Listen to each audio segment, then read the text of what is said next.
Writing is a matter in 24 hour. लिखना पढ़ना हम 24 घंटे में लोगों को सिखा देंगे, अगर ये उनको पता चल जाए कि ये जीवन हमारे शिक्षा जो है हमारे जीवन का हिस्सा है। तो ये लिखना पढ़ना जो साक्षरता की बात बोल रहे हैं, ये 24 घंटे का मामला है, इसमें बहुत ज्यादा समय लगने वाला नहीं है। इस थ्योरी के ऊपर पॉल फ्रेरे ने क्यूबा में काम किया। लिटरेसी रेट वहाँ की अचानक बढ़ गई और भारत अभी भी आप देख रहे हो कि जूझ रहा है लिटरेसी रेट के लिए। केवल केरला एक बस्ता, उसी का उदाहरण हम लोग देते हैं, लेकिन अभी भी बहुत सारे जो बीमारू राज्य हैं वहाँ पे इसके लिए चुनौती बनी हुई है। क्यों? क्योंकि ये एहसास करने वाली जो प्रक्रिया थी, इसके ऊपर क्यूबा में काम पॉल फ्रेरे ने किया। जल जीवन मिशन में मित्रों, जिस दिन आप लोगों के एहसास दिला देंगे कि पानी उनके जीवन का हिस्सा है, बिना पानी का आपका जीवन चलने वाला नहीं है। जानते सभी लोग हैं, जानते सभी लोग हैं, पर वो उनके जीवन का हिस्सा नहीं बन पा रहा है। सहभागी प्रशिक्षक सब जानते हैं क्या कर रहे हैं, सहभागी प्रशिक्षक कर रहे हैं और दिन भर जो है लोगों को ज्ञान की उल्टी हो रही है, ठीक है ना, और सब जानते हैं, लेकिन वो जीवन का हिस्सा आपके डिजाइन में नहीं हो पा रहा है। वो आप उसको कर नहीं पा रहे हैं, उसको समझ नहीं पा रहे हैं। तो हम जानते जरूर हैं, लेकिन उसको जीवन का हिस्सा नहीं बना पा रहे हैं। हम जानते हैं कि पद्धत बहुत जरूरी है। जानते क्या है कि अगर टाइम पास करना है तो गाना गवा दो, लंच के बाद हाथी घोड़ा पालकी करा दो, एक एनर्जाइजर करा दो, उठो बैठो जरा, ठीक है ना। अब बहुत बढ़िया पार्टिसिपेटिव ट्रेनिंग होगी तो समूह बनवा दीजिए जल्दी से। बहुत अच्छा स्टैंडर्ड सहभागिता का पैमाना है कि समूह बना के भेज दो, तब तक हम व्हाट्सएप पे फोन करके हम चले आएंगे। प्रशिक्षक आजकल खाली ऐसे हो जाए। आप डिजाइन ही नहीं कर पाते हैं इस तरह से। आप डिजाइन जब करेंगे तब जाकर के समझ में आएगा कि वास्तव में हमको एनर्जाइजर की जरूरत नहीं पड़ती है। जब आप लंच के बाद बैठेंगे, बड़े बड़े होटलों में ट्रेनिंग लेने, बहुत अच्छे अच्छे ट्रेनिंग में जाते हैं, खड़े हो जाइए, लंच के बाद नींद आएगी, हाथ उठाओ करिए, बाएं करिए, पैर ऊपर करिए, नीचे करिए, नाचिए, ऐसे खूब कराते हैं लोग, ठीक है। अगर आप कुशल प्रशिक्षक हैं और आपने ट्रेनिंग को बढ़िया तरीके से डिजाइन किया है, तो किसी भी एनर्जाइजर को आपको किसी को कुदाने फनाने की जरूरत नहीं पड़ेगी। अगर ट्रेनिंग का डिजाइन अगर बढ़िया आपने कर लिया है और उसको बेहतर तरीके से समझ लिया है। यह है सहभागी पद्धति की मेथोडोलॉजी। और फ्रेरे ने इसी को कहा था कि लोग को एहसास कराने की टेक्निक आप जानते। कैसे एहसास करेंगे साहब? इसके लिए जरूरत क्या है? क्योंकि दुनिया में दो ही बात हो रही है, पानी की कमी और पानी है पीने लायक नहीं है। इसी के लोकलाइजेशन के ऊपर चिंता जताई जा रही है।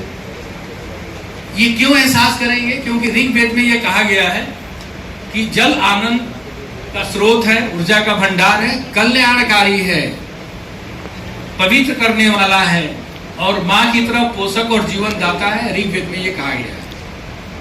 उस समय के लोग ये जानते थे, लिखते समय ऋग्वेद जो इसने लिखा होगा, उस समय के लोग जानते थे कि आने वाले दिनों में ये चुनौती बननी है।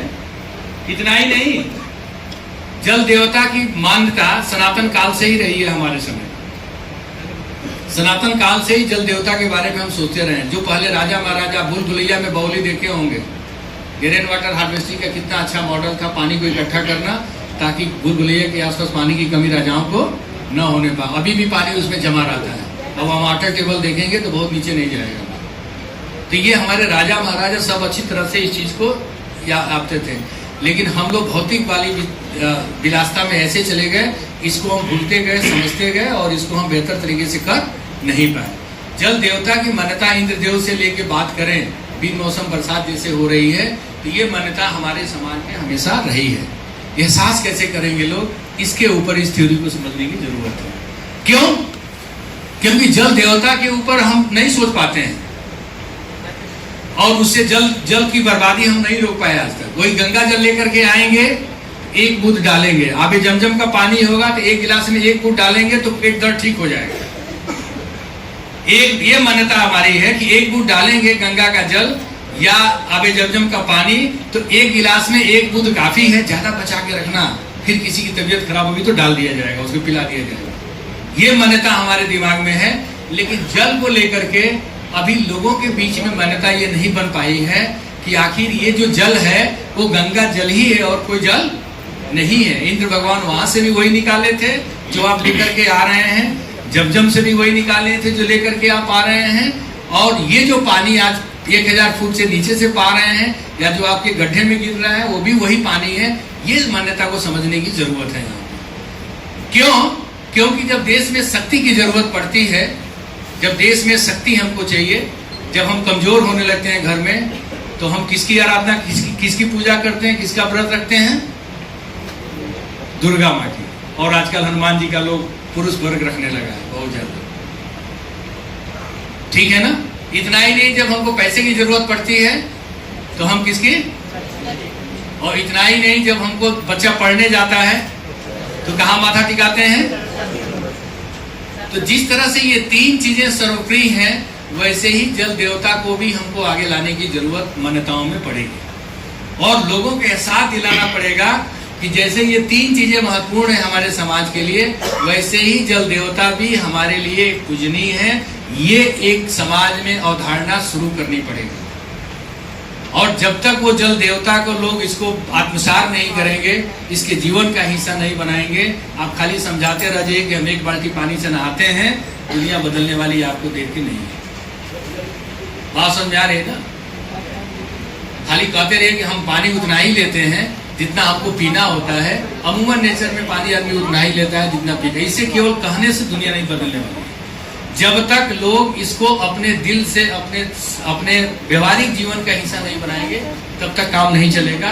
और ये हमारे भारतीय जल प्रबंधन या संचय हमारे हजारों वर्ष पुराना इतिहास है, आज का कोई नया इतिहास नहीं है। इसको ध्यान में रख करके हमको काम करने की जरूरत है। 4 महत्वपूर्ण सब्जेक्ट हैं इसमें।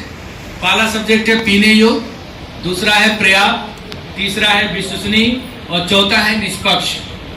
बिना किसी भेदभाव का सबको पानी मिलना चाहिए, पीने योग्य पानी मिलना चाहिए, पर्याप्त पानी मिलना चाहिए। पर्याप्त का परिभाषा कितना हुआ?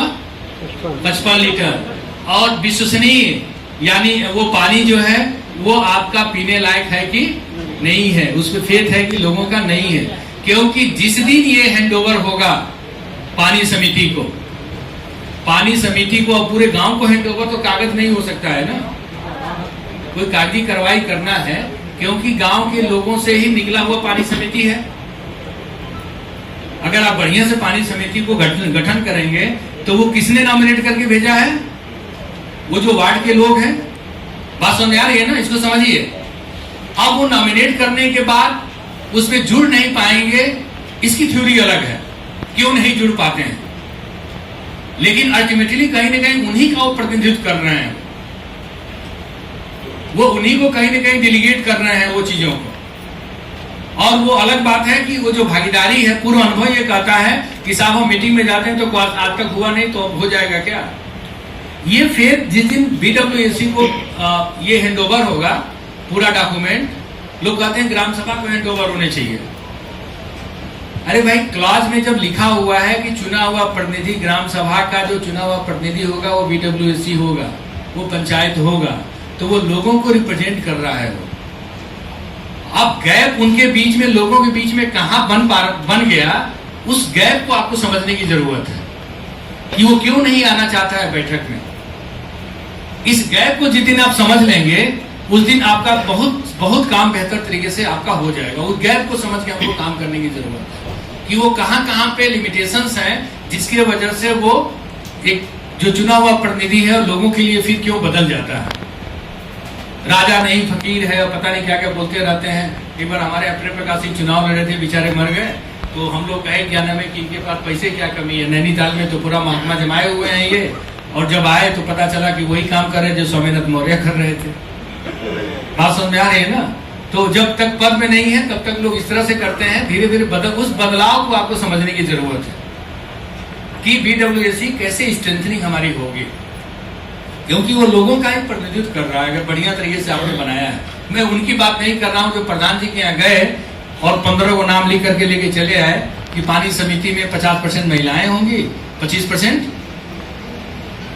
अनुसूचित जाति के लोग होंगे और 25% जो चुने हुए प्रतिनिधि हैं वो होंगे। ये जो गठन की पैमाने था, वो पैमाना था 50% महिलाएं जो कानून कहता है, 25% ST और 25% जो चुने हुए प्रतिनिधि हैं, जो सदस्य हैं, जो अस्थायी समिति की जो 6 सदस्य है उसमें जो 4-5 सदस्य था उसमें से ले सकते हैं। ये क्राइटेरिया था। अपना काम निकालने के लिए हम लोगों के ऊपर प्रधान जी के यहाँ पहुंचे गए। प्रधान जी एक समिति का गठन करना है, उस समिति में इतने सारे लोग होने चाहिए और हमको 15 नाम लिख दिए। प्रधान जी ने लिख करके 15 नाम नोट करा दिया। आपका काम हो गया और आपने वेबसाइट में अपलोड कर दिया। नाम भी वेबसाइट में जाएंगे तो उस गांव के पानी समिति का मिल गया। लेकिन जब दोबारा मीटिंग करने के लिए गए तो कहें कि हमसे पूछ के बने थे, हम नहीं आएंगे साहब, हमारे पास टाइम नहीं है। बात समझ में आ रही है ना? इस तरह की प्रैक्टिसेज हुई जिसके वजह से एक सिस्टम वहां बनता गया इस तरह से, जिसके वजह से लोगों की भागीदारी नहीं हो पाई। लेकिन वहीं पे अगर हम बात करें कि जैसे टाटा ट्रस्ट का मैं बार बार उदाहरण इसलिए ले रहा हूं कि हम लोग बहुत क्लोज इसको लेके काम कर रहे हैं। इस हो सकता है ये नॉर्थ के लोग अगर होंगे तो लोग भी देखते रहते हैं, बहुत अच्छी तरीके से चीजों को लेके आगे बढ़ रहे हैं। हो सकता है ऐसे भी कुछ ऐसे होंगे जो इस थ्योरी को लेके आगे बढ़ रहे होंगे, बहुत अच्छा काम कर रहे होंगे। तो जब हम लोगों ने BWSC का गठन किया था तो प्रधान के पास नहीं गए थे कि 15 को नाम दे दीजिए। हम लोगों ने गठन किया था कि साहब हम पहले 8x8 के कपड़े पे एक नक्शा बनाए थे। उस नक्शे में सब जब गली और सारा कुछ पूरा गांव फाइनल हो गया तब कहे कि भाई ये गली में कौन आदमी है जिसकी पूरे गांव पूरे मोहल्ले के लोग बात मानते हैं, तो साहब ये फलाने हैं राम खिलावन, उनको आप मेंबर ले लीजिए। अच्छा ये वाली गली में कौन लोग हैं जो इस मोहल्ले के लोग इनकी बात मानते हैं, कोई ना कोई एक गली मोहल्ला में कोई महिला होगी, पुरुष होगी जिसके बात लोग आसपास के लोग मानते हैं। ये इससे सहमति है कि नहीं आप लोग? ठीक है ना? तो हम लोगों ने वहां से एक आदमी लिया, एक आदमी वहां से लिया, एक आदमी वहां से लिया, एक महिला वहां से लिया और सरकार का जो पैमाना था 50%, 25%, 25% वाला, उसके हिसाब से फिर कमेटी का गठन वहां पे इंश्योर करा दिया गया। और जब उनसे कहा गया कि बैठक में आना है तो आराम से वो आ जाते हैं, क्योंकि उन्होंने कहा था कि ठीक है हम रहेंगे, हमारे मोहल्ले से ये लोग रहेंगे। तब वो नहीं कहते हैं कि साहब हमको पूछ के किए थे क्या। बात समझ आ रही ना? तो शुरुआती दौर में इन सभी मैकेनिज्म को लेकर जब काम करने की बात हुई तो इसको करने के लिए तो सबसे पहला स्टेप था, यहाँ पे हम लोगों ने इसको बहुत बेहतर तरीके से समझने की कोशिश की। जल जीवन मिशन की पूरी प्रक्रिया के बारे में बता रहे हैं कि ये वास्तव में सपना कहाँ देखा जा रहा है। मैं जल जीवन मिशन की गाइडलाइन से ही ये सारी चीजों को रिलेट करने की कोशिश कर रहा कि सोच कहाँ है, कहाँ पे हमको जाना है, सरकार चाहती क्या है, प्रधान को बताएंगे क्या जाकर के, अल्टीमेटली मामला क्या होने वाला है। जो जल जीवन मिशन बताना हो कि प्रधानमंत्री जी ने कहा था 15 अगस्त को ये हुआ था, फिर 19 में ये शुरुआत हुई थी, वो तो कहीं लिखा हुआ पढ़ लेंगे या बता देंगे। इस कंसेप्ट को बताइए ताकि प्रोजेक्ट की नींद निर्मल की तरह से टंकी बन जाए और फिर पानी न आए। अगर ये शुरुआती दौर में इस तरह का मॉडल अगर हम लोग अपने अपने इलाकों में जनरेट कर लिया तो ये PRI से शेयर करने की जरूरत है। पहला इनिशियल स्टेज था जब प्रोजेक्ट शुरू हो रहा था तो कहा गया था कि एक वर्तमान सिचुएशन होगा किसी गांव में और कोई चीज आने वाले दिनों में हम परिवर्तन क्या देखना चाहते हैं। इसको लेकर के सरकार ने मंशा जताई थी कि हमको VAP बनाना है, विलेज एक्शन प्लान बनाना है, for the people, with the people, by the people. इसको लेकर के एक व्यय बनाना था, विलेज एक्शन प्लान बनाना था और ये कहा गया था कि ये for the people, with the people, by the people बनेगा। और इसमें यह कहा गया था कि करंट सिचुएशन को और डिजायर बिहेवियर को हम समझने की कोशिश करेंगे। एक सपना बनाएंगे हम गांव का कि हम साफ पानी वहां पीना क्यों चाहते हैं। सरकार नहीं चाह रही है, लोग चाह रहे हैं कि नहीं चाह रहे हैं, इसके लिए एक वातावरण निर्माण करने की जरूरत थी। हम लोग इसलिए जोड़ने की बात बोल रहे हैं कि हम थोड़ा अनुभव इसमें जोड़ते जा रहे हैं। टंकी बननी थी, हम लोग को पता था कि टंकी बनेगी, हम नहीं चाहेंगे तभी टंकी बन जाएगी, ये भी हम लोग को पता था। लेकिन हम लोगों ने सीजनलिटी बनाया, वहां पे मौसमी विश्लेषण किया, हम लोगों ने वाटरबोर्न डिजीज का वर्कलोड निकाला, करोड़ों रुपए के खर्चा गांव को दिखाया। ठीक है, इस बिजनिंग में एक्सरसाइज जब हम लोगों ने शुरू की वहां पे, और जब शुरुआत की तो पता चला क्या नाम है कि साहब बीमारियों में करोड़ों रुपया खर्चा हो रहा है। कैलकुलेशन करके देखेंगे तो आप यहाँ भी देख लेंगे कि टोटल WHO के हिसाब से 8 से 10 हजार रुपया छोटी मोटी बीमारियों पे हर आदमी खर्चा कर रहा है। गांव का अगर 500 पॉपुलेशन मतलब 500 घर अगर है तो 10,000 गुणे 500 कर लीजिएगा, आपको पता चलेगा 50 लाख रुपया हर साल जा रहा है। 20,000 की प्रधानी में जो पैसा आ रहा है उसके लिए मार हाय तौबा मची हुई है, लेकिन ये लाखों रुपया जो डॉक्टर के यहाँ जो जा रहे हैं छोटी मोटी बीमारी के ऊपर, इसके ऊपर किसी की सोच नहीं जा पा रही है। इसको हम लोगों ने ट्रिगर करने की कोशिश किया और ये कहा कि साहब आपके गांव में इतनी बीमारियों के ऊपर करोड़ों रुपया खर्चा हो रहा है, इसका कोई समाधान है क्या? तो लोगों ने कहा साहब सबके घर में एक बढ़िया नीचे वाला बड़ा वाला हैंडपंप लगवा दीजिए 200 मीटर नीचे वाला। तो बोले कि बताइए अगर बड़ा वाला हैंडपंप लगाएंगे तो प्रधान जी एक हैंडपंप की कीमत कितनी होगी? तो उन्होंने कहा कि साहब इस समय 3 लाख रुपए के आसपास पड़ रहा है। तो बोले कि आपके गांव में 500 लोग हैं, 500 लोगों में अगर 3 लाख का गुणा करेंगे तो कितना होगा? हाँ तो साहब इतना हो जाएगा। कई करोड़ रुपया निकल के आ रहा था। तो बोले इतना तो सरकार के पास भी पैसा नहीं है, आपका बजट भी नहीं आएगा कि आप कर ले जाएंगे इसको।